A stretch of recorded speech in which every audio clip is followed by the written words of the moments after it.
পিতা সবসময় চান যেন তিনি তার শক্তি পুত্রকে সঁপে দিতে পারেন, যাতে সে শক্তিশালী হয়, যাতে তার মঙ্গল হয়। তার পুত্র সবসময় চায় যাতে সে পিতার সেই শক্তি লাভ করে, কিন্তু সেই শক্তি লাভ করার জন্য পুত্র হওয়া যথেষ্ট নয়, যোগ্য পাত্র হতে হয়। আসুন আপনাকে সহজে বোঝাই।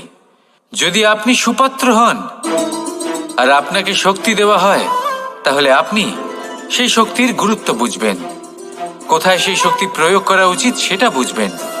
আর এটা যেহেতু অর্জন করা শক্তি হবে, সেই শক্তির অপব্যবহার হবে না। কিন্তু যদি এই আপনি কুপাত্র হন আর যদি আপনাকে এই শক্তি দেওয়া হয়, তাহলে কি হবে? দেখতে গেলে এই শক্তি আপনি দান হিসেবে পেয়েছেন, তাই না আপনি এই শক্তির গুরুত্ব বুঝবেন আর না এর প্রয়োগ আপনি জানবেন। তার অপব্যবহার হওয়া সুনিশ্চিত। তাই যদি আপনি কোনো শক্তি অর্জন করতে চান, তাহলে আগে